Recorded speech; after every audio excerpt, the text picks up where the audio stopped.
Yeah, it's awesome, especially getting our first attempt. So no, the track was it was a gnarly one too. It wasn't like it was an easy track to ride in the first place. So was super happy, and especially kind of how it happened too, with going down to the wire with the start gates dropping and having my tire cover still on and trying to get that off quickly. So it was I was already tweaking before the gate. But thankfully got a not too bad a start and was able to kind of calm down and then get back to racing. So it was super pumped with the team. Bike was awesome today, even though how difficult the track was. So it was super pumped. Yeah, way to stay calm and pull it out. Congratulations. All right, let's go to our press. Who has a microphone out here? I'm looking around, and all the way in the back. Yeah, are you looking to find someone? All right, anyone in the press? Dan Beaver, let's start with you.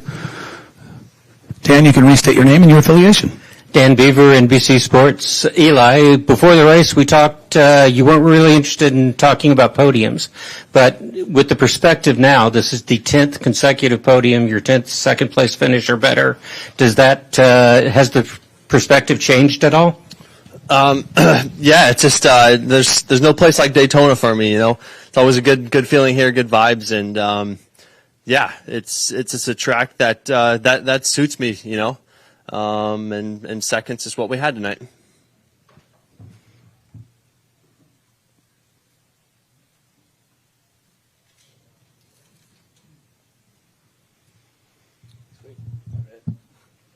Yeah, it's good one to Good press, guys. Thank you very much for coming. No.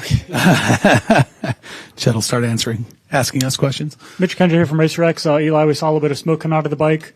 Do you know what that was yet, or were you able to kind of realize what it was and just back it down and just talk us through managing the bike and pushing into the late stages of the races as well?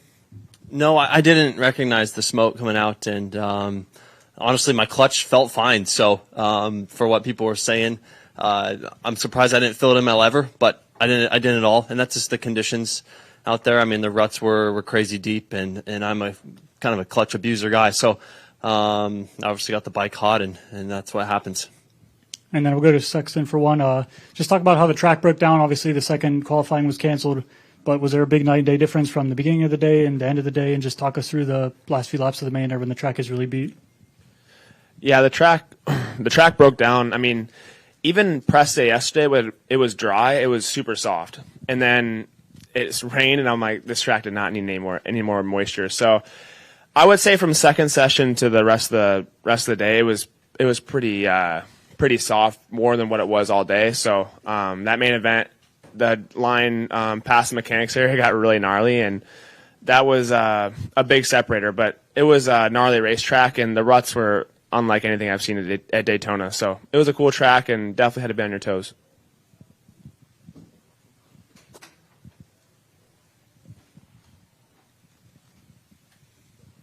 Scott Yarjo, Moto Now blog. Chase, you got out to the lead early, and then it seemed like you just couldn't match the pace of the two behind you. Talk us through like your mentality in that moment. It was pretty frustrating seeing those guys go by me, and I was trying as hard as I could. I was riding. I felt like, okay, but it wasn't good enough speed, and that's something that I'm gonna have to work on and get back to having good intensity and good speed. I feel like the last few weeks I've just been really, blah, just because I haven't really been riding during the week and haven't been on my program, honestly. So it's been hard getting myself back to somewhat okay, and this weekend was definitely better than the last two weekends, but nowhere near where I needed to be, and it was obviously proof tonight. Is your hand still bothering you? I mean, it only bothers me if it's a big load going into a turn.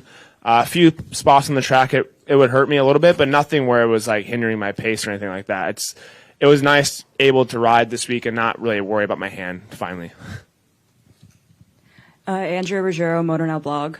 Eli, noticed you losing a bit of time in the long rhythm section in both the heat and the main. How did you clean that up, and did you notice that it was an issue, and why was it an issue? Yeah, it was. I mean, really that cost me any chance at the win. And I didn't do it at all in the heat race, and then in the main I didn't do it till after I got passed by Jet, and then whatever it was, somewhere past halfway there, and it was frustrating because once I did do the quad, I was on the right side of that lip, and it was like no big deal. So Yeah, it was just a mistake. I wish I would have caught onto it earlier, took a little more risk, but that's what happens. Kind of in that same vein, were you intentionally choosing to go to the, I think it was the inside and then outside of the switch, that part? Because it kind of it seemed like it was a little bit slower, and you changed it after a while. That's right. And me and Chase went over that tunnel, like right next to each other, like 3 times. And there was just nothing like I could do, right? Because we were so close, and then I would end up on the left, and then he was on the right. And the start of the out, if you went to the right on the first turn, it was a better exit before that finish line. So we were close, but I could never really make anything finish there in that section. Mitch Kendra here again from Racer X. So let's go to Jet with this one. Obviously, we've seen you have those mistakes, some costly, like last weekend in the race. Just walk us through. I think you had a close one today there in the race. Just walk us through managing that, pushing the pace, but also not crashing and handing away wins. It was kind of the biggest thing was focusing. I'd always kind of like previous weekend. It was my mistakes were on this basic rhythm stuff where it wasn't very a difficult kind of section where I'd kind of like just go through the motions. I think that's what cost me the most is on the easier stuff. It's so easy for me to do it. That's like, especially with the 450 power and rhythms. I kind of just use it to go and catch a breath and end up costing me. So it was kind of good this week to work on staying focused, hit your marks, and kind of having those times where if it ain't right, just being okay to lose a tenth or so. Normally being young, I'm so just wanting to be perfect always and not lose any time and always trying to gain time and not give up any time to the guys behind me or in front of me. So I'm always trying to, if I'm a bit off, I'll still try and go for stuff. So where this week I was just trying to, if I'm not perfect, just back out of it and kind of learn from those mistakes, which I think has kind of cost me in a previous races. Victoria Beaver, Road and Track Digital for Sexton. Compared to the 2 riders to your left, right, and Cooper Webb, you were probably more slept on for getting a podium this weekend. What does it mean to then lead those laps and be able to hold on for the podium? Yeah, it was nice to get a good start finally. My starts have really lacked this year. I've been starting mid-pack, which is really hard, especially with the competition. So it was nice to get a whole shot, and obviously led a few first of the laps, and I was riding okay. But I just never felt like I had the speed that I needed to go all the way. So it was obviously frustrating, but also I feel comfortable coming here to Daytona. I think this is my third in a row, which is not great, but we made a lot of progress the last couple of weeks. Even with my hand being injured, we still tested on the bike, and it's getting better and better. And now just my confidence has to kind of grow with it, and that's just part of the learning process. Dan Beaver, NBC Sports for Jet. You are now literally the only active driver to beat Eli in the last decade. What was going through your mind other than just I want to pass him when you guys were embroiled in your battle?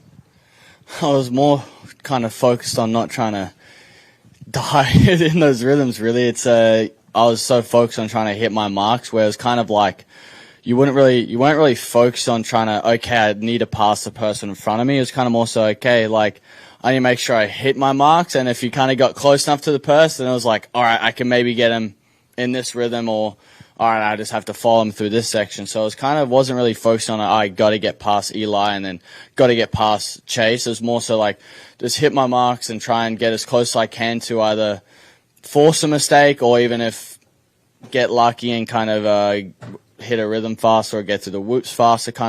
It was just I didn't really have any set plan on, I'm going to pass him here. It was kind of like, all right, let's get close as we can and try and see if we can find a way around him. If not, that sucks, but we'll see how it goes. All right, this one's for Chase and Jet. Chase, I think you didn't do the sight lap, correct? Yeah, and then Jet, you obviously did the sight lap, then change your tires. So can you both just walk me through that approach and, Jet, talk about the cover coming off late and if you could feel that? Yeah, I went down to the line planning on doing the sight lap, and I talked to Tom prior to the race, and he said that all the guys that got good starts didn't do the sight lap. So I'm like, I'm not doing it. So I got a good start, luckily, and the first lap, honestly, I feel like I was blindfolded out there. I didn't know what to do or where to go, and it obviously worked out somewhat okay. I led the first lap and a few others, so I went down there fully committed to doing the sight lap, and then ended up not doing it. looking back on it now, I probably wish I would have done what Chase does. I did with not doing the side lap because I wouldn't have to worry about changing the rear wheel. But no, I felt like it was a very big gain to kind of go and look at the track and to see. You can kind of get a lot of how's this track going to form from doing the siding lap, and I always like doing siding laps. I always like seeing the track. I hate going out blind. Chase is very manly to do this because I couldn't do it. So, but yeah, I think looking back at it, maybe wish we wouldn't have done it. But I mean, in the end, we still got a good start and was ready just in time. Yeah, and could you feel him pulling the cover off? Like, walk us through that. Just could you feel it, and does that mess you up? Did it mess me up? Not too much. It was kind of I already had in my head, all right, I'm going to have to try and, if it does not come off in time, all right, let's see how fast we can get to this field. But the team, luckily enough, got it off just at the very last seconds, you could say, before the gate drop. And I wasn't even like kind of fully sat on the bike, I think, as the gate dropped because my butt slid back on the seat, but we're able to get it going. Luckily, our bike's super fast, so once we hit the dirt, the thing ripped. I think that new tire definitely helped. But no, I think the team handled it very well for how stressful the situation was, and super happy we were done just in time. Yeah, and then just last one. Obviously, you've worked with your mechanic now for a handful of years. How does that help your relationship and trusting each other for when a situation does come up like that, where you know that he's going to get the job done and he knows he can believe in you, and vice versa?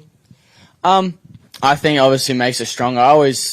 In the back of my head, I always knew we were going to get it just in time. In my head, I like to think he likes to play with me maybe a little bit, make my mental stronger. But no, I think he's such a good mechanic, and I don't think it's ever going to really affect our relationship at all. I think it's just only going to make it stronger. And as the years gone on, I think we've gotten closer and closer, and he's like family, and the rest of the team is like family now. So yeah. Scott Yarjo, MotoNet blog. Jet, unfortunately, your brother Hunter pulled off halfway through. I'm just curious, do you notice that, and is that distracting at all, having your brother? No, I definitely noticed it. I seen him on the start straight, going to pull off, and I mean, in history, kind of repeats itself. Everyone Hunter kind of does bad or gets hurt, it's normally I've gone on one. So I think it almost most of the time it kind of helps. So I think it almost drives me like, all right, it's kind of my time to kind of like hold the not bargain up, but my side of the kind of family up, because obviously Hunter's done so much for me and my family. So it almost kind of motivates me even more to try and win for obviously him and my family. Do you know if he's okay? I haven't asked yet, but I got a thumbs up from Lars, so thank gosh. Yeah. So we had an official announcement for Honda HRC. It's his shoulder that's bothering him. We don't know what's going on yet. If it's bad, we're going to get an MRI is what we were told.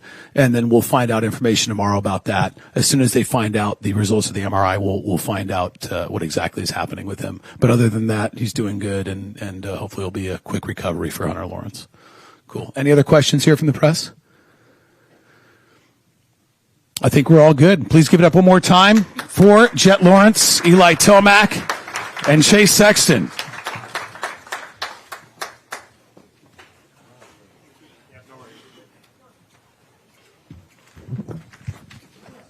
Cole Davies. It's your turn, buddy. Oh, sorry. I got it wrong. Cole, it's Drew Adams, my bad. I was thinking about the question about you and Cole battling, dude. It was awesome. All right, Drew Adams up here. And hey, real quick announcement. While we're getting Drew Adams set up, the SMX playoff rounds were announced earlier today. If you did not know, most of you do. It'll be Charlotte, September 7th, Texas Motor Speedway, September 14th, and the Strip at Las Vegas Speedway on September 25th. So again, Charlotte, September 7th, Texas Motor Speedway, September 14th, the Strip at Las Vegas Speedway, September 21st. So mark those down, be ready to rock. And Drew Adams is up here. I think we're just about ready. Good to go. Make sure Sean is good. All right, we got a thumbs up. Drew Adams, your winner for the Futures round. And Cole was on my mind because you had to beat him straight up. I think you got 6 today, too. Cole won it this time. You got first place, and it was not an easy win. You had to work for it. You had to make some passes to get in there. And then right down to literally the finish line, you had to battle for that win. You had to work for it. I want you to talk about that, specifically the last lap or two, just the intensity of it and what you had to do to make this win happen and how important it is to you and your team. Yeah, it was definitely a aggressive last 2 laps. I made a lot of mistakes. I stalled my bike twice actually, so kind of some goon moves, and the track was really difficult, so it was just trying to hit my marks and stay smooth those last 2 laps, and then I took a different rhythm right before the finish line, the inside outside. I didn't do it all day. And I didn't know where I was going. And I saw Cole coming. I was like, "Oh, gotta go!" And I was right down to the finish line. You look pretty excited on that win, man. After you crossed the finish line, the stoke was real. Talk about those emotions real quick. Oh yeah, it was definitely a great comeback from Anaheim too. I had a pretty bad weekend there, but it's great to get it done here in Daytona and in front of the big grandstands, get to do a burnout on the strip, and it was fun. All right, let's open up to the press here. Get a microphone over to Scott or Mitch. Mitch? Hey, Mitch Kendra from Racetracks Online. Obviously, Drew, you've raced the RCSX events here, the amateur events. Obviously, the track is different. Everything's different about it. But how does that help you as you look to race this event and then obviously looking ahead to your future pro career with the super motocross style hybrid tracks? Just talk about racing the amateur event. It's definitely a step for amateur riders. They definitely tame the track down a lot over nighttime, but it still gets beat down like Daytona and some of the softer tracks. But I think it's a pretty good. I've been doing it for who knows how many years now, ever since I was a kid, and I think it's a pretty good step for amateur riders. Yeah. And then with the second qualifying being canceled because of the weather, did that impact your day at all, or what's the approach for you? Just a little bit more downtime, or just walk us through that change in schedule? It didn't really affect me much. I definitely wanted more track time, but it was whatever with it. I was happy with P3 in qualifying, I just really wanted more track time, but it was fine. I got more time off the bike and a little bit longer break in between the main event and qualifying, so it didn't affect me much. Just longer track time, to put together the rhythms a little bit better and put together just solid laps, or just kind of feeling the track out in general and the dirt and the consistency, because it seemed a little bit different from years previous. Yeah, it's just how much the track change was really what I wanted to see, and definitely get up there with the front runner guys that were running up front in qualifying and free practice and stuff, and just see what they were doing different, Scott Yarjo, Moto Now blog. I was surprised they didn't have time to kind of fix the track up before the main for you guys. They had four heat races, and the track was pretty beat up. Can you talk us through how bad the track was and how different it was compared to your qualifying session? It was definitely bad, but I would honestly have to say that the track was probably rougher during the day. It was harder, but also more ruddy, so that definitely made a big difference. But the track was definitely beat after the four heat races, 2 450s, 2 250s, and but I think it made it fun. I definitely had a lot of fun out there. Got a little whiskey sometimes, but it was fun.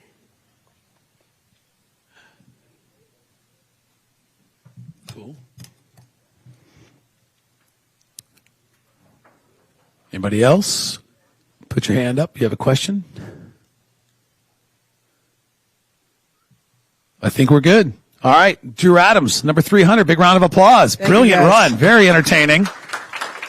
Thank you, guys. Thanks for your hard work, man. Well done. Yeah, dude. See you in St. Louis. All right, buddy. See you there.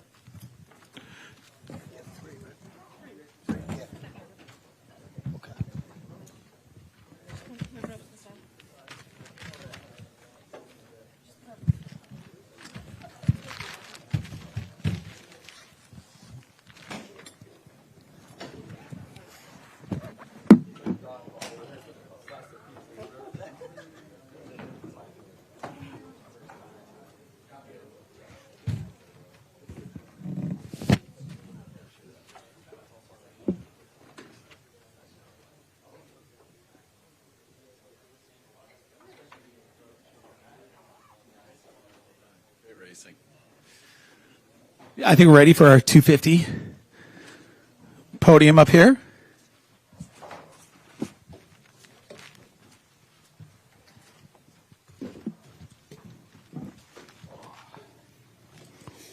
We'll get them all set up here. This is the 250 East podium for Daytona 2024. In first place, Tom Vial, his first Supercross win. 7th Frenchman to win the 250 Supercross main event. Cameron McAdoo, 19th 250 Supercross podium. He's 1 point off the red plate with Pierce Brown. Max Anstey still holds the red plate. Seth Hammaker, 6th 250 Supercross podium and his first this year. Big round of applause for these three warriors up here. Start with Tom Vial. Tom, brilliant run here in Daytona, getting it done. I'm curious. I know you had to work for it too, and battle Cameron McAdoo for the lead, which you did. You were able to pull it off. Do you think that the track conditions were similar to what you've dealt with in Europe in your races over there? I mean, it was pretty tough, to be fair.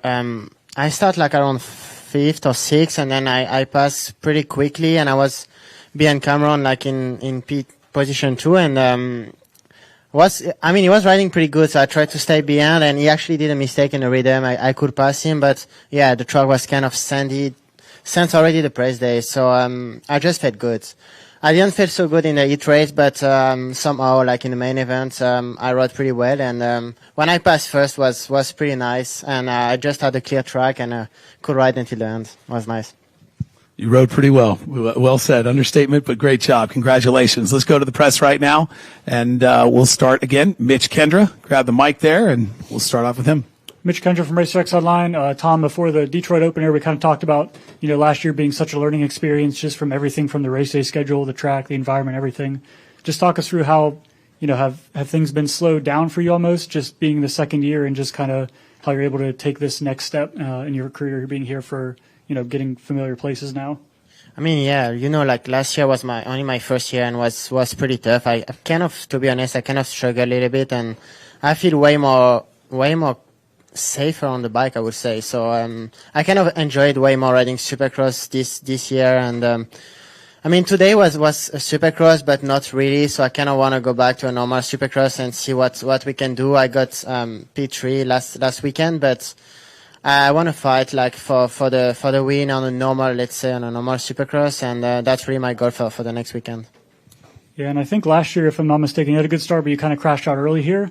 Yeah. Just walk us through, like, did you do anything different, like bike setting wise, change wise, like training, anything different, or was it just you've just grown as a rider from last year's race here? Yeah, I mean, I got more experience, of course, on the Supercross track, but it was way different than last year. This year was way more sandy, and was kind of more like outdoor track. I just felt better. I mean, last year I think I had a all shot and I crashed in lap 2 or 3 or something, and I just felt way better this year, and I'm pretty happy to win, of course. And then this one's for you and Cameron. I think you guys didn't do the sight lap rate. Just walk me through that process and the mentality heading out there. Obviously worked out for both you guys. So. I mean, I didn't really have a great start. Actually, I think Cameron was a little bit better than me, but I just didn't want to get my tire muddy and it was kind of important on the start, so I didn't want to slide on the gate. And they fixed actually a little bit of the track, so actually the first lap wasn't too bad without the sighting lap. Similar thing. I didn't want to get my tire muddy, and after kind of talking to all my guys, like, I knew that they prepped up the triple faces, and I knew they were going to kind of prep a couple of those insides. And I pretty much told them, to be honest, I've never really gone out on a sight lap and seen something that I was like, "Ooh, I need to take that first lap." I'm going to send it first lap. Like, that's just what we're going to have to do no matter what if we want to be up front. So the start was extremely important, and it did end up paying off for me. Scott Yarjo, MotoNet blog. Seth, there was a moment where Deegan behind you was kind of pressuring you from fourth, and then all of a sudden it seemed like you turned it around, and towards the end where it was started catching Cameron. Yeah, there at the beginning we were kind of like battling. He actually got around me at one point, and then I ended up getting him back in the sand section. But yeah, then I knew it was him, obviously, and I heard him, his bike, and I knew it was Deegan, so I just kind of riding smart. And then I think he made a mistake behind me. I heard the crowd go kind of wild. but was able to get a little bit of a gap. But yeah, I was able to turn around like halfway through the race. I started riding a little bit better. I think that was just kind of learning the track as I went on, kind of the lines that I wanted to hit. Was able to kind of execute my laps and be consistent.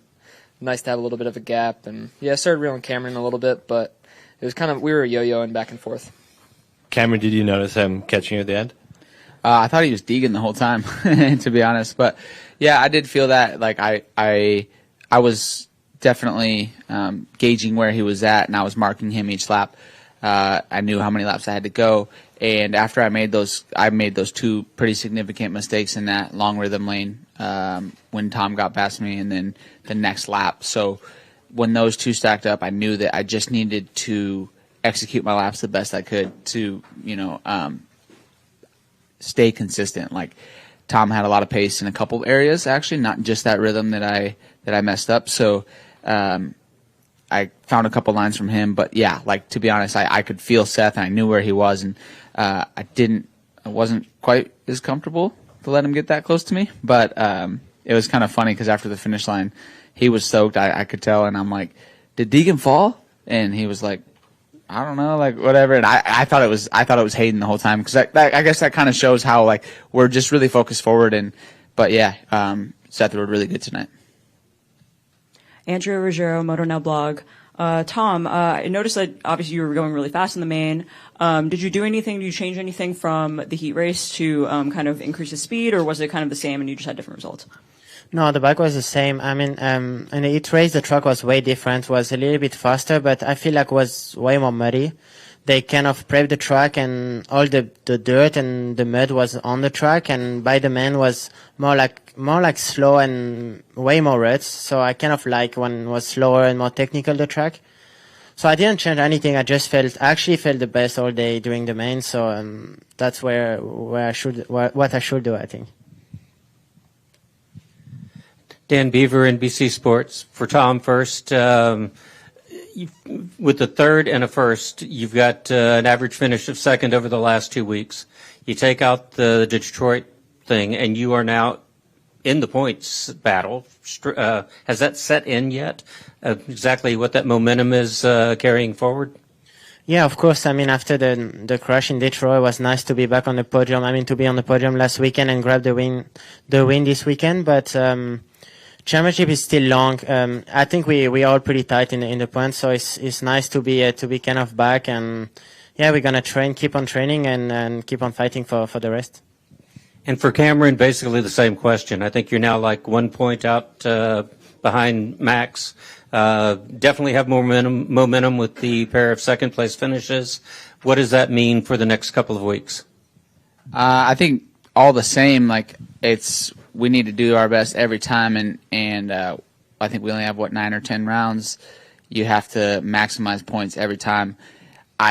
After Detroit getting 15th, I didn't assume by round 3 I would be 1 point out of the lead. That's for sure. But that's our class, man. That's dirt bike racing. Honestly, just in general, it's there's a lot of guys who are really fast and can be up front winning and winning pace. And so yeah, I'm grateful to be in the position I'm in for sure. I thought it was going to take a little bit longer to dig out of that hole, and we got to keep digging though. So. Excited to just keep moving forward and putting our best foot forward. Mitch again from Racer X. Seth, obviously a big podium for you here tonight. Just walk us through, obviously, the strong ride last weekend, the podium here tonight. Walk us through the emotions of getting on the podium again and just everything you've been through the last year, and obviously the times you've missed over those times. So just delivering for the team. You have a strong relationship with your mechanic, just delivering for everybody. Just walk us through all the emotions tonight. Yeah, it felt really good to get back on the podium. It's been too long. I think Oakland in 2022. So that was the last time. And yeah, just to obviously for myself, like the confidence, it feels really good having a solid ride last weekend and then getting on the box. But as well as the team, they put in so much work, and it feels good to just to repay them. And I appreciate all their work that they do. My mechanic busts his butt, so it feels really good. And just kind of keep the momentum rolling. Yeah, this thing's a long series. Obviously, I'm a little bit more out of it than the other guys, but yeah, I feel confident coming into these next couple of races and see what I can do. And then obviously for you and Cam, you guys both raced the RCSX Amateur Day here. And obviously the track's a lot different. It's in a different day. They tame it down and everything. But just walk us through the experience of racing that event throughout your amateur career and racing it here. And then like even that preps you guys kind of for the super motocross style tracks. So just walk us through that RCSX experiences for you and how it helped tonight. Yeah, I raced RCSX probably 4 or 5 times as an amateur, and it was always fun coming here and racing at the Speedway. So it does feel pretty familiar with like Atlanta or Chicago that we did at the SMX last year. But yeah, it's definitely, this race tonight had a unique feel to it as far as how the track was. Never raced anything like that, but yeah, going back to the RCSX, I think that just kind of is a cool experience for the amateurs. And like I said, racing at the Speedway, it's a tamed down track, but it's still here, and it's cool. To be honest, I only raced the RCSX once, and it was a huge race for me. It was kind of my first race that I ever had any success as an amateur. Mike Alessi was living at Club MX at the time where I lived, and talked to his dad and the team owner at Moto Concepts, and was like, hey, there's this kid who's really fast, and they let me pit out of their semi. They left their semi the next day, and I brought my bikes, and they gave me new tires and stuff, and I battled like crazy with Faulkner for the whole 450 main event. I got a good start because I had a 450. He was on like a really nice 250, obviously, but there was so many people like coming up and like, who is this guy? Like, I was nobody, you know. I didn't even get goggles for free at that point. So it was a huge stepping stone for me in my career, because that was one of the first amateur races that I had success at. And this place is really cool to me just because actually the following year I signed my first factory deal to fill in at Geico Honda in Daytona. And then the next time I raced Daytona, I was able to win it. So this place is really special to me, and it was kind of what kicked off me racing for a living. And then last one for you and Seth, just what advice would you give to the guys and girls that are going to be racing RCSX, and just what would you tell them? I think my biggest advice would be to have fun where they're at in racing still. That's the biggest part, and that was for me when I was young and when I was amateur. I just really got to have fun. My parents let me have fun and enjoy it, and it's really cool to be able to race dirt bikes inside of Daytona. But yeah, have fun and take it all in. That would be my advice. Yeah, kind of the same thing. I mean, have fun's a big one, but that's why you start racing, right? And just riding. So even today, I got to remind myself of that today, and yeah, keep it fun. Obviously, it's your passion, and go out there and chase it. But yeah, just keep it fun, do it with the family, and do your best. Cool. Any follow-up questions? I think we're good. Let's hear it one more time. Tom Vial, Cameron McAdoo, Seth Hammaker. Great job, gentlemen. Thanks to our press, and we're looking forward to see all of you in Birmingham, Alabama next week for the next round, I should say, in the 2024 season of Monster Energy AMA Supercross. Thank you for joining us at the press conference here, the World Center of Racing, Daytona International Speedway.